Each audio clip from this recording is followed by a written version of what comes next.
Your Highnesses, Excellencies, esteemed guests, ladies and gentlemen. It's a real pleasure to open the World Future Energy Summit Insights. This session is the first one based on two on urbanization. The distinguished panel with well-known experts in the field will discuss the latest trends in urbanization and how we can best prepare our cities for the future.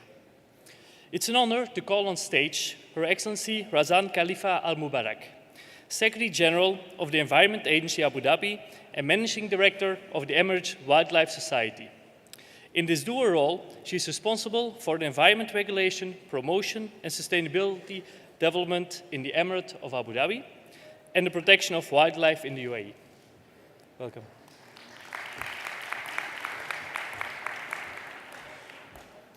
Next, we have Michael Liebreich, founder and senior contributor to the Bloomberg New Energy Finance, world's leading provider of research in renewable energy and praised for the yearly economic forecast of the energy sector, the New Energy Outlook. Welcome. Next in line, can I ask Thierry Lepercq to join us on stage? Thierry is Executive Vice President at Engie in charge of research, technology and innovation. Engie provides individual cities and businesses with innovative solutions in 4 key sectors: renewable energy, energy efficiency, liquefied natural gas, and digital technology.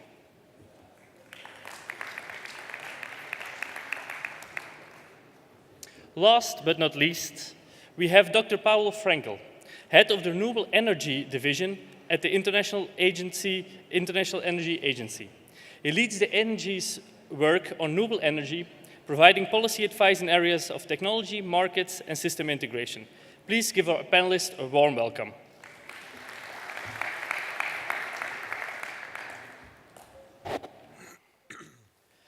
My name is Seppe Verheyen. I am a research fellow at the Emirates Diplomatic Academy. Dear panelists, currently we have more than half of the people living in cities, and this will increase to 70% by 2050. 70% of the CO2 emission derives from cities, and 30% of the surface of cities is dedicated to road infrastructure. These figures raise the question, how can we keep our cities sustainable? How can we keep them livable? Now, let me start with you, Excellency Razan Al Mubarak. Cities are becoming increasingly polluted. Now, urban green spaces improve the life of citizens, but how can we incorporate better green spaces into urban planning? Thank you very much, and thank you all for attending this session. I think before I start, I just wanted to kind of give a small shout out for wildlife conservation. I'm glad that it got a little bit of space in an energy summit. But when we talk about livable cities, I think it's really important to remember that people don't only want to live. People don't only want access to services.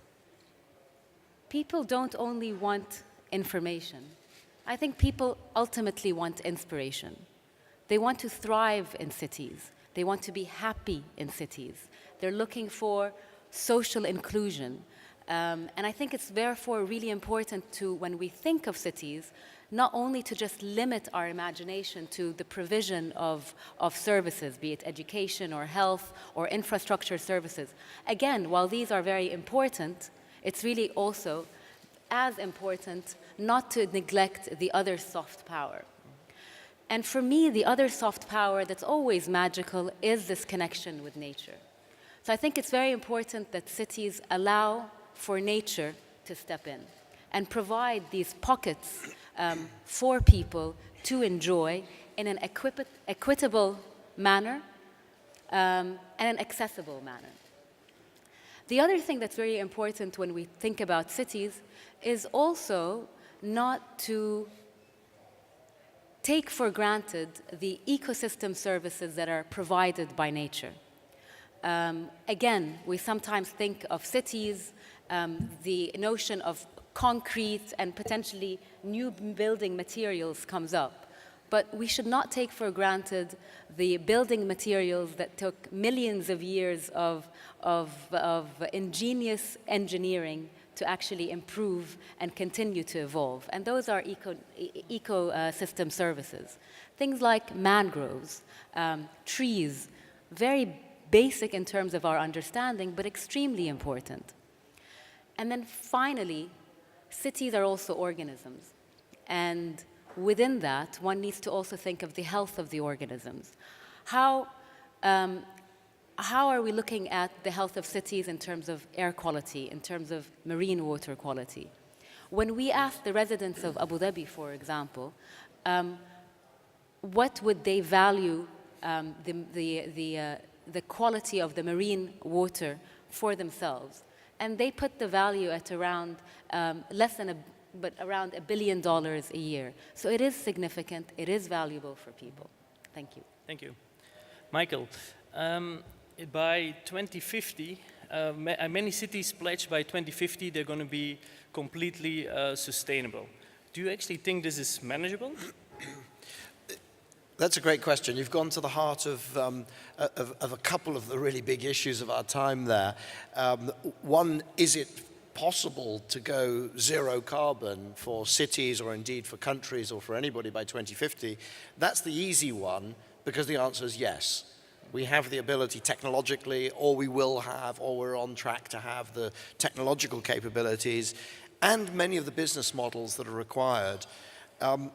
But the second part of your question, in a sense, is the mayors making the pledges, is that feasible? Is it feasible that that will deliver that outcome? That's much more difficult. And by the way, just in your introduction, you didn't mention that I'm a board member of Transport for London, but just so everybody knows, I don't speak for Transport for London. These are personal opinions. There's a sort of meme, a thought, a truism that's going around that, the mayors can deliver things that national governments can't because the mayor has iron control over the city and has a democratic mandate and is at a level of granularity that can take actions. And I slightly take issue with that because mayors don't buy the energy in the city. The mayors don't control the energy efficiency of buildings. They can influence planning processes.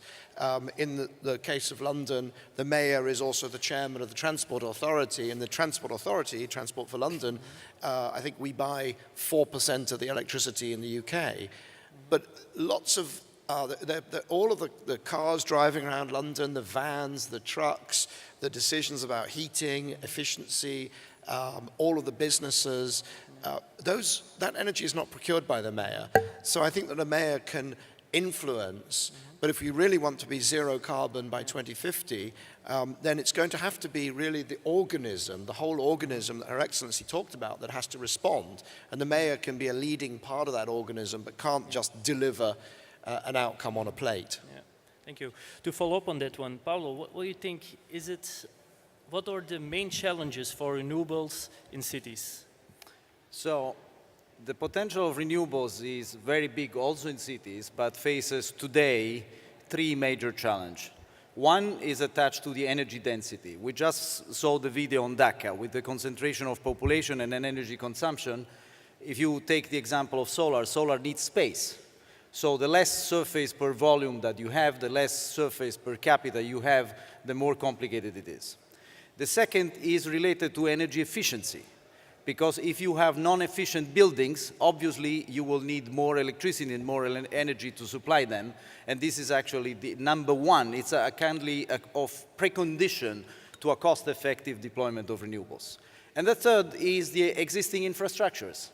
Because in some places you have intelligent district heating and cooling networks, which can be an incredible enabler for renewables, but in other cases you don't have that. And in some cases, notably in some European countries, you have a grid of gas network, which is actually a formidable, today, a challenge for renewables. Now, these challenges are particularly important in what I would call an individual model. Individual heating system, individual cars, individual solar rooftops. That's really problematic. This may not be the future, and it will not be the future, in my opinion, of modern cities based on 2 concepts: efficient, final energy service for the collectivity. And the second, intelligent infrastructures with smart networks and smart grids. This will open new challenges, but these are positive challenges which are, in my opinion, have an opportunity side which is much bigger than the problem. Okay. Thank you. This actually brings me to my next question to Thierry. Thierry, you're from France. In France, on average, 65 hours per year, you're stuck in traffic. Michael is from London. There are 75. If you're living in LA, it's 100 hours, 105 hours per year that you're stuck in traffic. So transportation is very crucial for a city. How do you see this progressing in the following years? Yes, I would like to start with a personal anecdote. 10 years ago, I had a vision. I was struck, it was an epiphany, and I was watching Norman Foster's presentation of City. There was an incredible presentation of a city entirely powered with renewables, with people walking, with urban mobility based on self-driving vehicles, with greenery everywhere. It looked like paradise. It looked like a dream. And we were just discussing what is a city for those who want to go there. It's a dream. Now, it's a dream that turns, if I quote on what we were just saying, a shock. And for most people, actually a nightmare. I was recently talking to one of my colleagues in Delhi. He was saying my daily commute one way is 2.5 hours. Now, I'm not commenting on what the air he and his children breathe. And Paris, to be honest, is not that much better. So it's not like there are good cities and bad cities. It's all the same. So what do we do from it? And this is a question that we asked ourselves at Engie. And we're coming with great hope. And I think this panel is showing great hope. The first great hope in what we just heard is renewables, extremely competitive renewables, are just here. And we're going 100% renewables. That's a fact. And that's very simple because renewables are so much cheaper. That's a done deal. And people have to live with it. And that's a good news for everyone, including this country. Now, the next thing is what we do with it. And lots of people are saying, all right, renewables are fine, etc. And the good news, again, I would even say the wonderful news is that we're going to change the city for the first time in 100 years. I'm going to give you an example. We've modeled it. Imagine Brussels, and Brussels is a smaller yet congested city for those who know it. And Brussels is a city we know quite well because it's the head of our tractable engineering subsidiary. So we modeled Brussels. Imagine Brussels in 2030, moving entirely to renewable energy-powered, electric, shared, autonomous mobility. What does it look like? Imagine, 90% fewer cars, 90%. No parking space left in the city.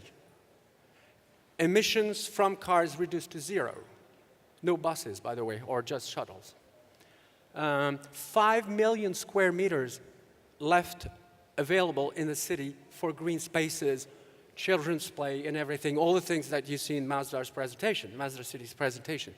It is just at hand. And most importantly, and we're just talking about the inclusive part of the city, you want reducing the commuting time by half from 40 minutes to 22, and most importantly, from the inclusive standpoint, reducing the average cost of a point-to-point drive to 2.5 euros. That is a factor of 6. Now imagine all the people who are low income, and they're everywhere in our cities, who are handicapped. There are so many more than there are. The elderly. We want to build this social city, this inclusive city, and it's just at hand. And we have the model. There again, look back 10 years ago, that was Mazda City plan. Okay. Thank you. Your Excellency, we have a lot of youth sitting in the audience. Is this also how Abu Dhabi will look like by 2030? Absolutely, absolutely. And I think it's really important to engage that dream and that vision, because that's what drives people. It certainly drives me to have that optimistic view of the future with a little bit of a reality check. The reality check is, yes, renewable is here. It's here in a big way, and it's something that needs to be employed. Our Minister of Energy today talked about it's no longer just a vision, it's now an issue of implementation. So in terms of implementation, that's when you need to ensure that there is level playing field. Who implements these programs? Is it government?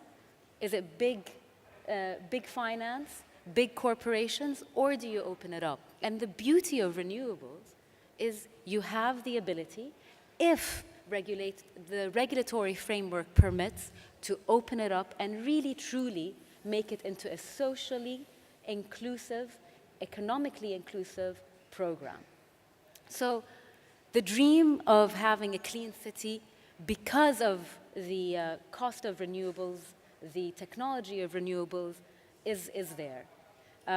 The dream of having mobility accessible and opening up spaces for your most basic technology, which is actually walking, which I really welcome this to be back into our city, is there.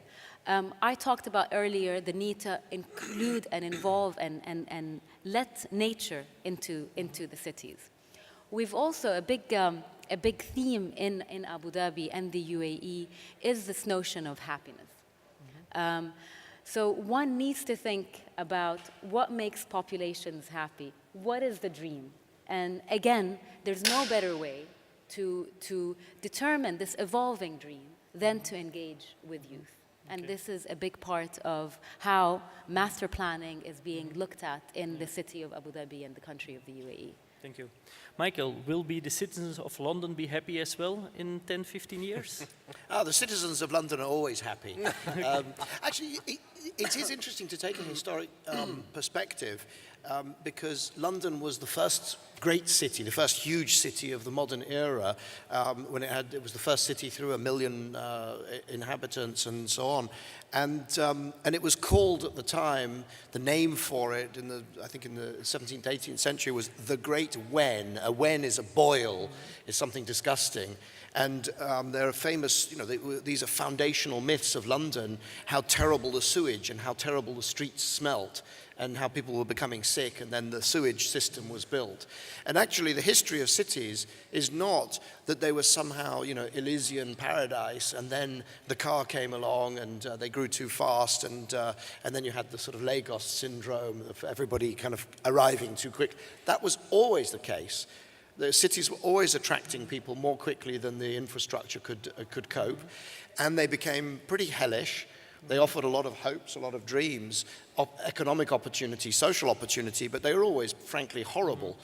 And I think that what we see in London is a long-term improvement, certainly over the past few decades, rowing back from that.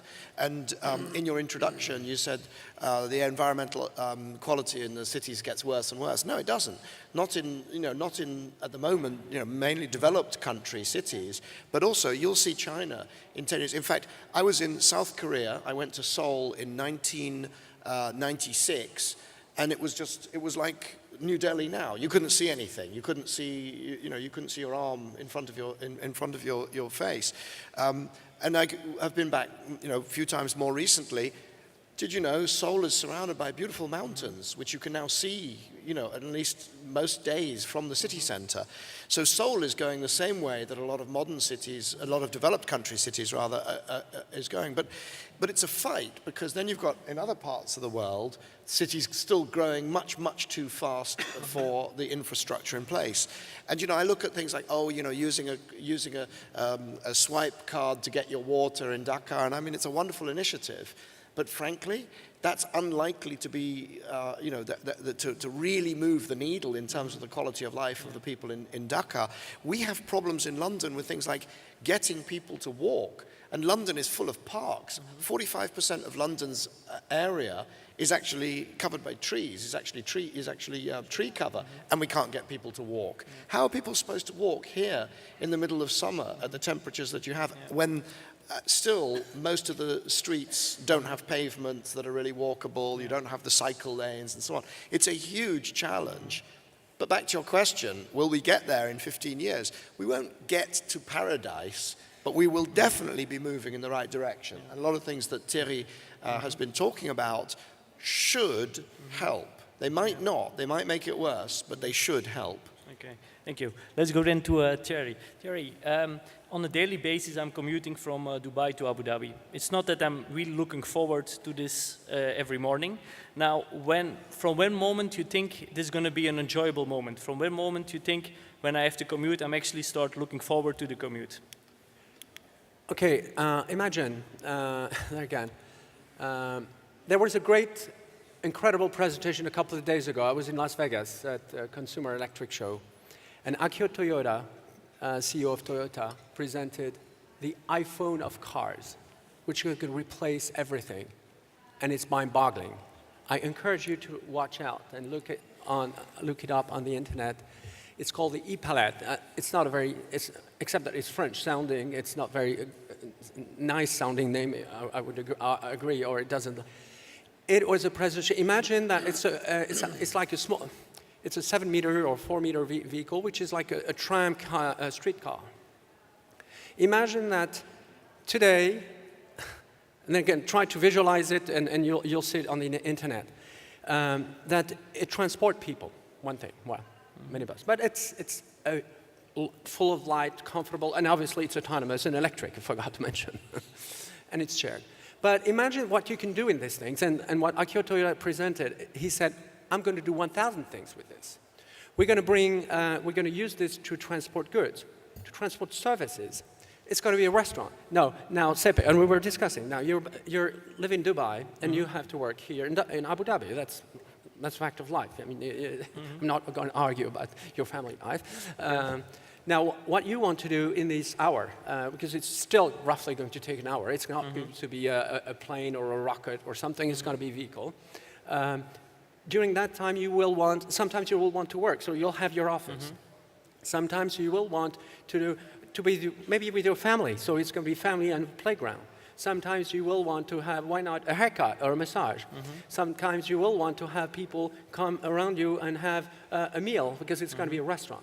Now, this is where you're going to Abu Dhabi. Now, imagine this thing going to your home, because sometimes you just want to stay at home. So the hairdresser is going to come to your home and everything. It's exactly what it was presented. Now, imagine that it's so efficient that there are so many fewer cars, so there is no congestion. There's no stress. By the way, there's no risk, because there's no accident. Too bad for insurers. And this looks like far-fetched. It's going to be mass-produced by Toyota by 2020. 2 years. 2 years. Introduced by the Olympics. Now, is this a dream? No. It's going to be reality. For the first time in 100 years, and sorry, Michael, London looks furiously like the city it was 100 years ago, which is, by the way, in many aspects quite nice, especially for tourists, and the same goes for Paris. Now, the good news is that for city dwellers, especially for emerging countries, now, the thing is, I think the leapfrogging thing is going to happen. And watch out. Those countries which have today the worst cities might have the best livable cities. Okay. And this is a bet that we make. Because at one point, you do these things because you have no other choice, and technology is here. And I'll just end by addressing briefly the point that Razan said, who makes it happen? And the answer is, we collectively need to make it happen. It's not just one company, it's not like one Uber or Tesla, which is going to save the world and just come from them. It's a combination of technology companies, industrial companies, local governments. Local governments have an incredible role to play. Obviously regulators as well, but regulators need to be engaged with. Regulators don't have the innate sense of everything. They need to be to engage with others. And my personal experience in engaging with regulators across the planet is that they're incredibly open to these kind of visions. So it has to be a collective effort, and we can make it happen now. Yeah. I can see that the International Energy Agency has its doubts about this statement. No, it's always difficult to speak after Thierry. Now, I would like to make a reality check, though, and not in terms of technology, because the technology is there, and it's phenomenal. The progress in solar PV on the supply, on digitalization, on electric cars, on many things, that's there, and it's a reality. However, the technologies are evolving very clearly much faster than regulation and policies, and this is a huge challenge. is the economic layer. We have 3 layers in order to implement things. The technology is one. Then there is the economic and the business model layers. There are good examples, but there are too few examples, and there is too little demonstration that they work. In some European cities, you start to have utilities that lease you the electric car and give you a sort of benefits, but still, I don't see this booming in my city, in my hometown in Rome, and this is not yet coming, and still, Enel is one of the most visionary promoters for that. And the overall architecture of the infrastructure, who pays for the infrastructure? And who gets repaid on which model? Who owns the data? Because the owning the data will be the fundamental advantage. Is this a collective good or is this a private good? And who is responsible, and sorry, but we are at the IA, we are obsessed with energy security. Who is responsible if you have a disruption? When you have a decentralized energy model, who is responsible for what? Who tells the TSO, oh, sorry, I have a couple of gigawatt less of PV in the next few hours? So these are fundamental. And then the last, how do you construct an infrastructure which remains open to technology innovation and does not lead to stranded assets? I think these are phenomenal positive challenges, but are challenges, and so maybe I'm a little bit more cautious on the timing, although I see a phenomenal positive opportunity for all of us to make a big, big change. Thank you. We still have 10 minutes left. I can see that the audience is eager to ask some questions, so are there some questions from the audience? Seppe, if you want, while they think of their questions, Okay. I would come in behind sure. my friend Paolo on this. You know, the technology, the self-driving, and it's very much in the air, and I see exhibits here, and it is incredibly promising. But I left my last comment by saying it could drive in the direction that Thierry has described of really solving some problems. It could also go in the other direction. That e-pallet, this wonderful self-driving car, if you come in from Dubai and you can't find a parking spot and you just tell it, oh, well, just drive around in circles, please. I've got a meeting for about an hour. Just drive around. It doesn't have a cost. It has no driver, right? And then you have 10,000 of those, 50,000, 100,000. There's no limit. So it's not going to automatically lead to nirvana. The other thing is that the technology, my iPhone crashes. My iPhone has a map of Abu Dhabi, where the hotel that I've stayed in for 5 years now is still shown as being in the middle of the sea because the land was reclaimed from the sea. And the iPhone, the Apple map has not kept up and is way behind where it needs to be. My computer crashes. The machine learning on my phone suddenly decided that every time I type the word we, it's capital W, capital E. Why? Right? Now this technology that we have so much faith in, that's going to provide this seamless, beautiful transport solution in 2 years, I mean, we have another example, the Tesla autopilot, called an autopilot, it's a glorified cruise control. If you don't put your hands on the steering wheel, if there's a fault with the e-pallet or with any of these other cars, you know what they do? They slow down and they stop in the active carriageway of the road. How can you allow that? They slow down and stop safely and then create a hazard with no plan to resolve it. Not, I'm sorry, but I'm sort of the regulator in London of the Transport Authority, and that's one of my roles. I look at this, and I look at it as maybe being a 20-year challenge. And by the way, it's not going to be leapfrog and done first in Cairo or in Dhaka or in Delhi, because these are new technology. Name one new technology that first flew off the shelves in the developing world and didn't get used first, or certainly the mobile iPhone. payments.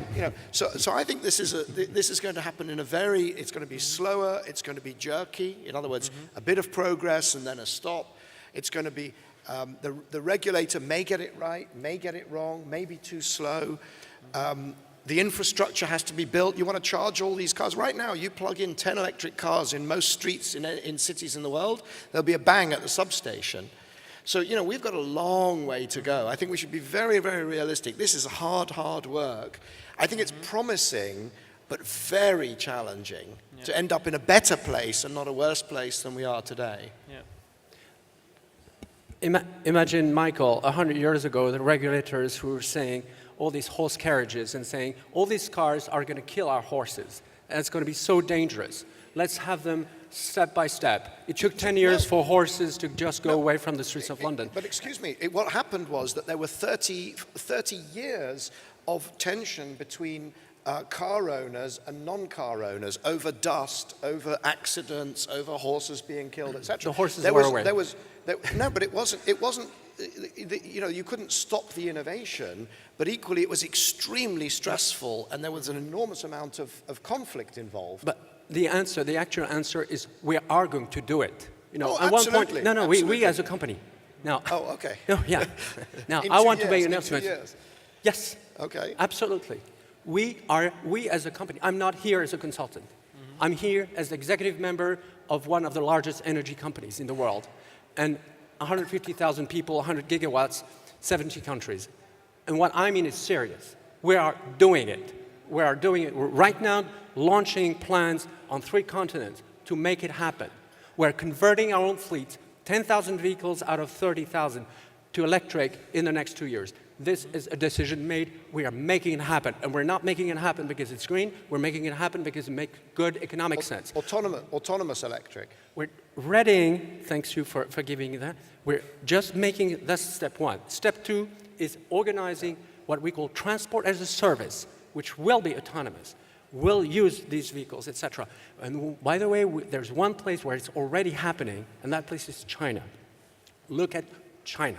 China is moving so fast. By the way, we haven't mentioned what is the most important news on cities in the last month or so is the city of Shenzhen. 15 million people has moved its entire fleet, 16,000 buses, to electric. It's done. It's not in the future, etc. It's done. Whether it's autonomous or not is not yet there yet, but just imagine that thing where people say, oh, no, it should happen like in the next 10 years. It's done in Shenzhen. So these things are happening so much faster than where we're at. And we as a company are doing it. And this is really a call to all city representatives here to say, we want to do it with you because it's possible. It's not easy, and I think Paolo very rightly mentioned all the obstacles. And by the way, I will add another one, which is the financial. This will need trillions of dollars of financing. The good news is that money is available, especially for good projects. And the financing mode of it, we at Engie, quote unquote, invented it 150 years ago with the Suez Canal. That's the concession. You have a concession for 10, 20, 50 years, transportation, energy, and it works. And by the way, here, not everyone knows, but here we at Engie are the largest power producer here in this country through similar modes. So it works. It works. It has worked here. It has worked 150 years ago. It will work in the future. We can attract that kind of financing. So the moment is not just to discuss about the future. The moment is to act. And I think what is great about this event, it is not just about talking, it's about acting. And what we see everywhere with these booths, etc., it's companies, it's industrial companies. It's people making it happen. And there again, let's try and make it happen. Okay, thank you. I get signals that our time is almost up. To wrap up, I just want to ask one question to every panelist. Like, what makes a city livable for you? Try to do it in 2 sentences. Yeah, sorry. Like, who's going to go first? I mean, I stated it before, but I think my other comment, and that's really putting my hat as a regulator here, there is a requirement for people to be happy in cities, to have faith in the government that is managing and governing your services in an equitable and fair way. And then there's also responsibility now for governments and regulators, just hearing both Thierry and Michael have this wonderful debate on stage, is to be open to debate, to change your mindset from just being a regulator versus regulated, to really finding common solutions, to be open to finding common solutions from those who are trying to provide the technological solutions in the cities. Okay, thank you. Michael? So I'd like to see, I think, cities as really fulfilling their promise. What is their promise? Their promise is that you've got more connections with more people, you've got more access to more culture, to more economic opportunity, to more educational opportunity. And that's the great dream of the city. And I think that I would add then, I'd like to see two caveats. And the caveat is that they need to be safe. They absolutely need to be, in fact, that's really, maybe no, there's two caveats. So one is they need to be safe. Safe from air pollution that is killing, tens and hundreds of thousands of people. Even in London, it's tens of thousands of people. But safe also from road accidents.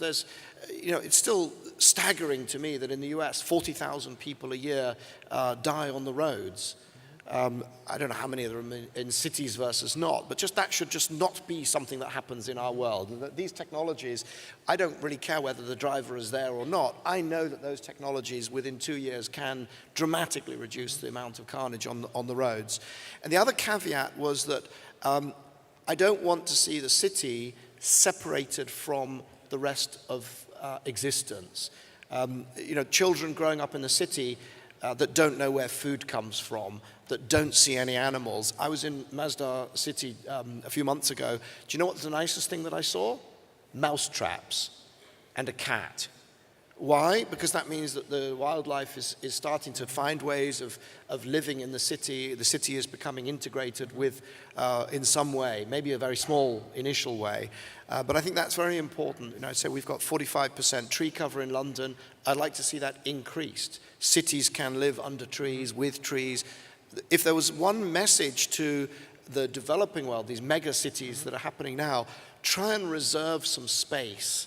Try and reserve some space against all the pressures, because in most of the developed cities today, what you actually had was that the beautiful parks that now exist were cleared of people. They actually had people living in them, and then very brutal clearances at the time to create those parks. Create the parks now. You have the chance now. Okay, thank you. Thierry?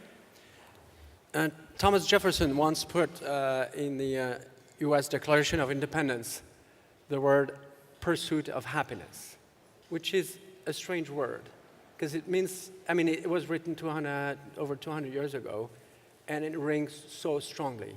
So I would say the city should be the place for the pursuit of happiness. And what is happiness? Some countries are now going into the gross happiness product or something, and it's been derided, but it should not be. What is happiness? Happiness is health. Happiness is socializing. Happiness is freedom to move around. Freedom, being free from being safe and free from aggression, but being free as well from pollution, from congestion. And if we think that the collective happiness is where we need collectively to go, and cities are where it needs to happen, because it's where we concentrate, I think there is an immense potential for turning our humanity towards the better. And then again, technology is doing mind-boggling thing right now. We should leverage on it. We should not be scared.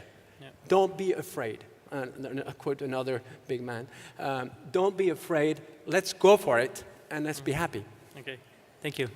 So two sentences. The first is a livable city is which recovers human dimension. And if I want to give an extreme simple indicator, this is time. To give us time to do what we love, whatever it is. The second, more specifically on energy, I think focus on two things.